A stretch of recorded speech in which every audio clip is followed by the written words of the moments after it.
अस्सलाम वालेकुम friends, welcome back to our YouTube channel. जी हाँ तो नाज़रीन, ड्रामा सीरियल कभी मैं कभी तुम में रुबाब के बाबा को मालूम हो चुका है कि अदील कारोबार में कोई ना कोई हेरा फेरी तो ज़रूर कर रहा है।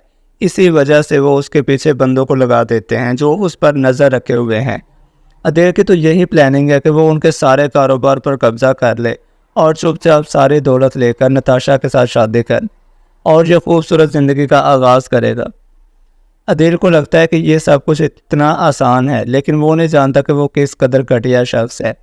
पहले शर्जीना को छोड़कर शादी से एक दिन पहले उसने रुबाब का इंतखाब किया, सिर्फ और सिर्फ उसकी दौलत को देखकर। अब उससे छुटकारा पाकर नताशा को अपनाना चाहता है, क्योंकि उसकी खूबसूरती का दीवाना जो हो चुका है।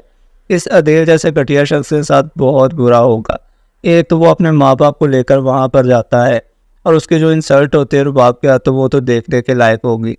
लेकिन उसके बाबा के लिए काफ़ी अफसोस होता है, क्योंकि उसके बाबा नहायत ही गैरतमंद इंसान है। कभी भी बर्दाश्त नहीं कर सकते कि कोई भी उन पर कोई एहसान करे। जब से रुबाब ने उनका इलाज करवाया है, उसके बाबा तो यही चीज़ बर्दाश्त नहीं कर पा रहे। और वो एक खुददार इंसान है और खुददार इंसान के लिए अपनी खुददारी बहुत अहमियत रखती है। अदील के लालची अम्मी की वजह से जब वो अपने माँ बाप को लेकर रुबाब के घर जाता है तो उन्हें काफ़ी इंसल्ट का सामना करना पड़ता है, क्योंकि रुबाब सबको जान जाती है कि अदील किस तरह से उसकी दौलत पर नज़र जमाए हुए है और वो कारोबार में हेरा फेरी करने के बारे में भी सोच रहा है। यहाँ तक कि वो उसे धोखा दे रहा है नताशा के साथ मिलकर।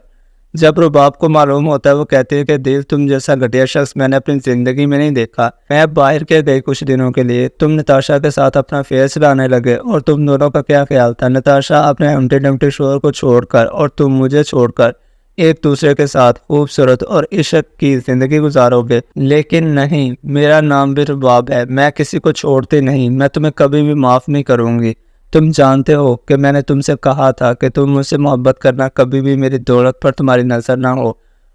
और अब तो मुझे नशर जीना के बाद भी बिल्कुल सही लग रही है कि तुम पैसे की वजह से मेरी गुलामी करते थे। तुम जैसे मिडिल क्लास लोगों को मैं अच्छी तरह से जानती हूँ। अपने माँ बाप को लेकर यहाँ से चले जाओ, ऐसा ना हो कि मैं गार्ड्स को बुलाकर तुम्हें धक्के मार के यहाँ से निकाल लूँ। अदील कहता है कि तुम मेरी इंसल्ट कर रही हो। रुबाब कहते हैं तुम्हारे बाबा को भी आज मालूम होना चाहिए कि तुमने मेरे साथ कितना बड़ा धोखा किया है। वो उसके बाबा को भी सब कुछ बता देती है। उसके बाबा कहते हैं कि दिल में सोच भी नहीं सकता कि तुम इस हद तक घटिया निकल सकते हो। तुमने पहले कितना बड़ा धोखा दिया शर्जीना को और अब अपनी बीवी को ही धोखा देना शुरू कर दिया। तुम्हें एहसास तक नहीं हुआ कि रुबाब तुम्हारी इतनी अच्छी बीवी है। मैं बर्दाश्त नहीं कर पा रहा। एंडिंग एपिसोड में हो सकता है कि दिल के बाबा को हार्ट अटैक हो जाए और उनकी डेथ हो जाए, क्योंकि एक तरह मुस्तफ़ा का सदमा कि उन्होंने उसे थप्पड़ क्यों मारा था, हालांकि वो बेकसूर है। और दूसरी जानब अदील ने जो कुछ किया है वो बर्दाश्त नहीं कर पाएंगे। यहाँ शर्जीना और मुस्तफ़ा के दरमियान भी क्लैश आ जाएगा, क्योंकि मुस्तफ़ा उस जिस गेम को वो डेवलप करता है उसमें बग आ जाता है और कंपनी को बहुत बड़ा लॉस होता है और जो उसका वो तो जो कारोबार है वो ठप हो जाता है। और हो सकता है कि वो इसके बाद कोई जुआ वगैरह खेलना और बहुत सारे गलत कामों में पड़ जाए, पैसा इकट्ठा करने के लिए और बहुत जल्दी अमीर होने के लिए। यहाँ से ड्रामे में काफ़ी ज़्यादा इंटरेस्टिंग और ट्विस्ट आने वाला है और एक टर्निंग पॉइंट्स आएगा, जिसके बाद I hope so viewers drama मज़ीद इंटरेस्टिंग हो जाए।